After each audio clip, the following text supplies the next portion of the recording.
Okay, so let's take that sphere that we made in our last video and let's actually build an eye. And the first thing we're going to need is that multi-port sphere. So let's drag it in, plug it in, and we can get rid of this test pupil. To go into the group, and just to make sure, we'll select all of these nodes and press R to reset them. So you notice our sphere is really big. And since this is our first time creating this eye, we're not going to resize it just yet. Instead, let's create some drawing nodes. Okay, we need an eye shape, we need a highlight, we need an iris, and we need a pupil. And also an eyeball. Let's put them all on our timeline, press H, and connect them into this comp.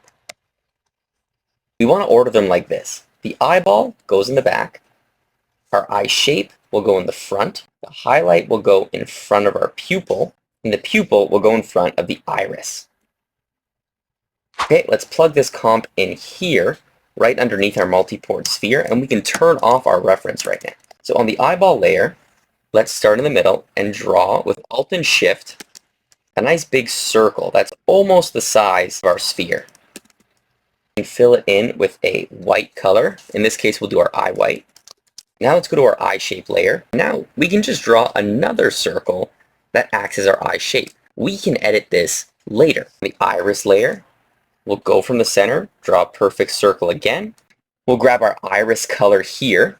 You'll notice it says placeholder. That's because this might change later. But it's really important we draw it now. And as for our pupil, we'll grab our pupil color. And same thing, go into the center, draw the pupil, and fill it in with black. And final thing, we can add a highlight somewhere at the top and fill that in. So each one of these is a piece of our eye, and if you look at our reference, we're missing some of those pieces or we have some extra pieces that we didn't draw.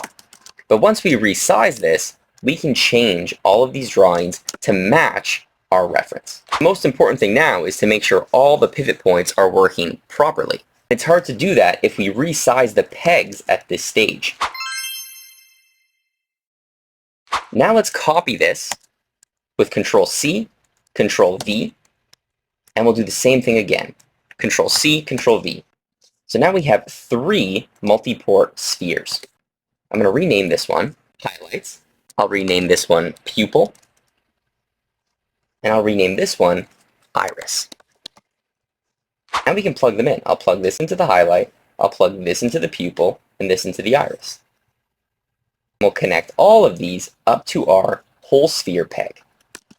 Now let's go into these groups and kind of change some of the settings. So the highlight first, we can get rid of our bottom center peg, and let's get rid of these as well. So these were like handles that we could select our pupil, so we don't need them in this group. We'll get rid of those. In our pupil, we can get rid of these handles again. And now on our pupil, let's create a peg, just like this. Let's go to the properties, and remember, we made this multi-port sphere, so we made a few expressions before. So let's go to their position. We'll click this side drop-down menu, go to expressions, and press 0. So don't worry if there's so many different options here. They're basically all the same. Just find a 0 expression and click it. Here, I'm going to do the same thing, 0. Same with this one, 0. In the scale, let's lock the scale of the pupil and press this function button so we gray out the values over here. And then in rotation, we'll do the same 0 expression and same with skew, 0. Okay, we can close that. Now we can copy with Control-C and paste the pupil peg once, copy, paste it again, and let's plug it in here. So pupil 1 goes here, pupil 2 goes there, and now we can group those pegs, and we'll just label it pupil pegs. So the last thing we need to do for the pupils is add a static transformation right above our multi-port sphere for the pupil. Open the properties, and we can press active, we can press locked, and we can set our XYZ value to 1.07. Close. Okay, that's good.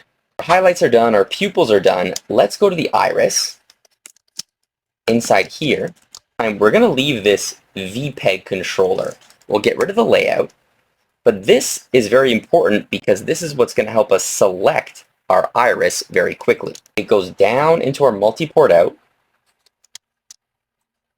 and you'll see it's not really connected to anything. So let's shove it right in front of the iris, but behind our pupil. Right? If it was in front of our pupil, we wouldn't be able to select and move the pupil. Okay? The last thing we need to do, let's select these pegs and add a peg on top. Let's plug that in there. We can get rid of this because that's not connected to anything.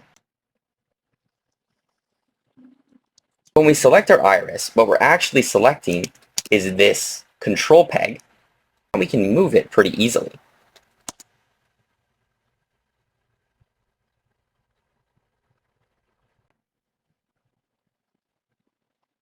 Notice everything's following pretty good. If we need to move our highlight, we can, and continue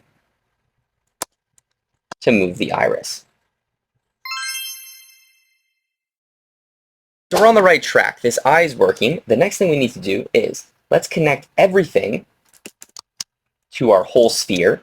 So everything on this side, except for the eye shape, is going to be connected up here to this peg. Let's select it all. Press Control-Shift-G to group it. And now we can label this eyeball. But you'll notice how everything kind of goes out of the eye shape. We still have this giant circle, right? So let's get rid of it. We're going to go to the eye shape, go to our color palettes, and let's create a cutter color and a lid cutter color. Just make them something really bright that stands out. Let's select our cutter on the line art layer of our eye shape. We'll fill that in. Now on the underlay, let's take our lid cutter color and let's create kind of a shape like this. Something that dips down below the eye, and then when it comes to the top, it's just touching the top of the eye shape. This is going to be for our lids later on. We can fill that in. Okay, you're thinking it looks pretty strange, but let's get two color selectors. 1, 2. We can plug them in. And now on our first one, let's rename this to line color selector, and we'll rename this one to cutter color selector. Let's open the properties. We'll press this plus button, find our palette, and find our line. Select that. Now let's go to our second one, press the plus button, find our palette, and find our cutter color here. Okay, so we can unclip this. We'll plug in our line, see how the line shows up. And now let's get a cutter and use this selector to cut our eye. Let's invert it. And now you'll see it looks much more like an eye shape. And you can still select and move things around. So at this point, let's create a master peg at the top and plug it into the eyeball. And we'll label this eye master. Right, this is the peg that we're going to use to move our eye around and reshape it. But first, let's add some lids and some wrinkles.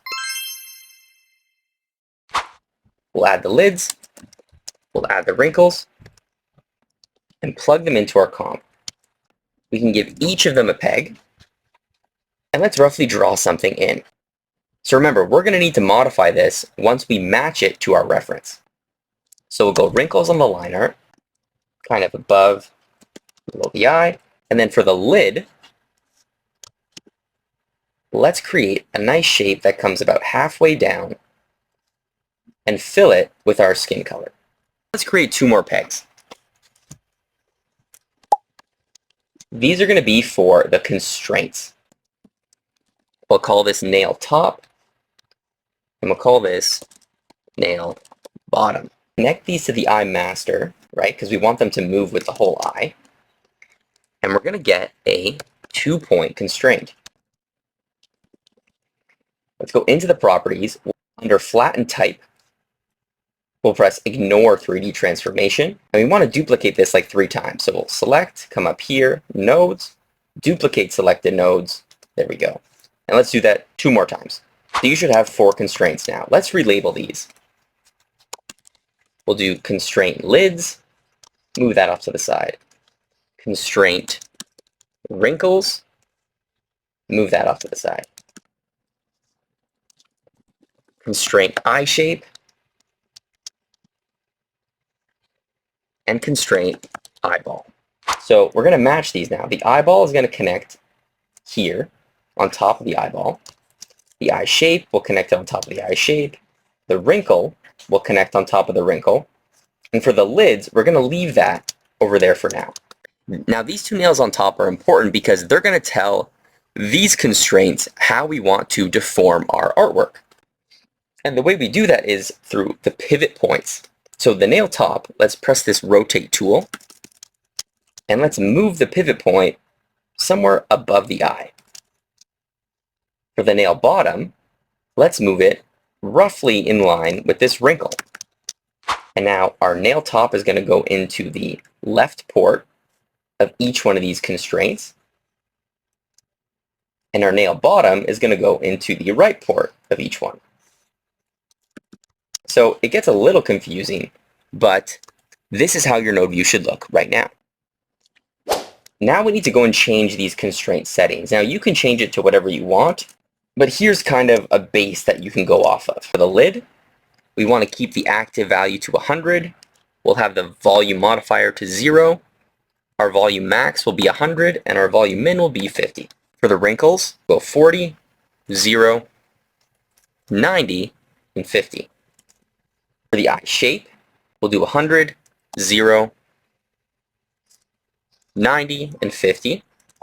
Finally, for the eyeball, we'll do 30, 75, 200, and 25.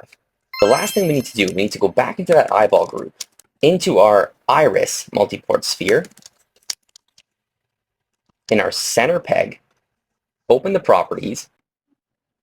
So from this drop-down menu here, we'll copy our x-axis function link. Copy that. Now we'll go to our top nail, open our properties, and paste the function link in the y-axis. Now we can hit these function buttons to gray out every single value. Okay, and we can close that. Let's clone, so Control-C, Control-V, our top peg. You can rename it to clone so you don't get confused. And now we'll plug in our lids. We'll plug this constraint in here. Our nail will be to the left. Our nail bottom will be to the right. And this guy will plug right into our eye master.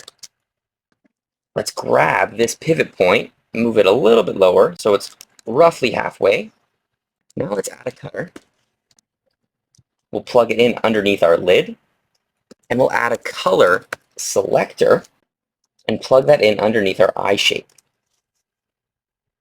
Open the properties, and remember our lid cutter color. We'll select that, press OK, and now we can cut the lid with that orange color. We invert it so it's stuck on the eye. Right, if we add a deformer on the lid, we can move it up, and then when we move our pupil, right, we're really getting a nice shape with our eye. And you'll notice too the wrinkles are moving as well. That's what we want. But now, how do we match it to our reference? Well, what we can do is select everything underneath our master peg, including the composite, and press Ctrl-G to group our eye.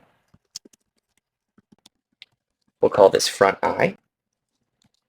Now we can move this around. So before we do it though, I want to copy these nodes and paste them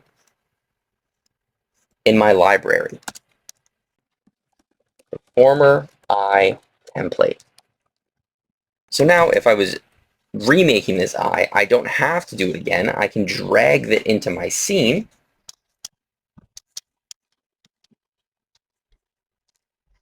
And suddenly I have an eye that I can move around and edit.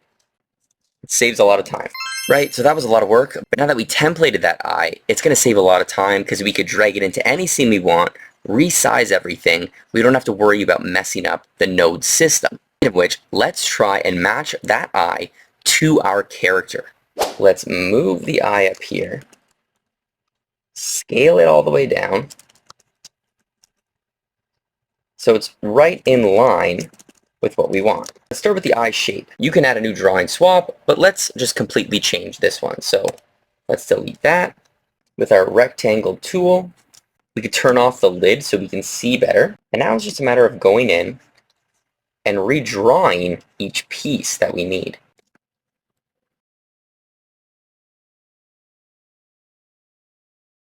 All right, that's looking good. So the lids, we can use the deformers if you want to create the shape that we want.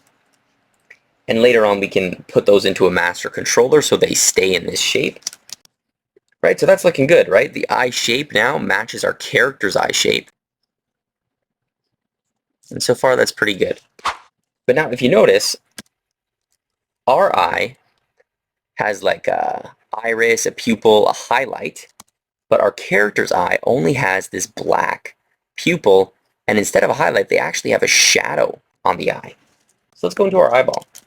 And here, instead of a highlight, what we can do is we can just rename this to shadow. Let's get rid of that. And let's stop this cutter so we can actually see what's going on. Let's hide our eyeball, hide our pupil, hide our iris. And now on the shadow layer, let's draw in that eyeshadow. Reactivate our cutter, we kind of get that shadow under the eye, and it moves pretty much like we want. The pupils are a little bit tricky because the way we have it set up is we need our iris to select this whole system, right? That is a key part of what we have here. What we could technically do is I don't want to delete this pupil, but I'll just create a blank drawing swap. Let's rename this with Control D. We'll rename this on. And our blank one, Control D, and we'll do 1 off. Now, as for the iris, now we can just go in and just kind of resize it so it looks a little bit more like our reference. We can take our pupil color now and fill it in. So if we reactivate everything, suddenly this looks a lot more like our reference, but we still have the same functionality as the eye. So the final thing, guys, is how do we get this in a profile view? So it works best if we have a deformer on our eye shape. We can take our master peg or the face peg, kind of move it over, and we just match our eye deformer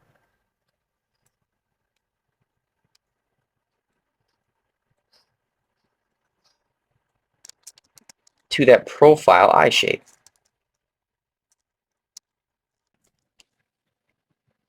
But you'll see our system still works with this new profile view. Right, so that's it, guys. I find this is really cool because you can kind of just select and move this eye that you want, and it's super nice. The lids and even the wrinkles around the eyes move with it. You can even make the character blink. And if you set up a master controller, you can kind of keyframe these poses so it's a lot easier to use. If it's your first time creating this eye, I recommend, starting from scratch, building the eye like we did at the beginning. And then once you finish, you can template that bring it into your scene, and then adjust it like we did for this character. Alright, that's all the time we have for today, guys. It was a pretty tough one. Let me know in the comments if you think this kind of eye is going to be useful, if you're going to be using this eye, or if you're going to stick to the regular way to rig one. Alright guys, see you later.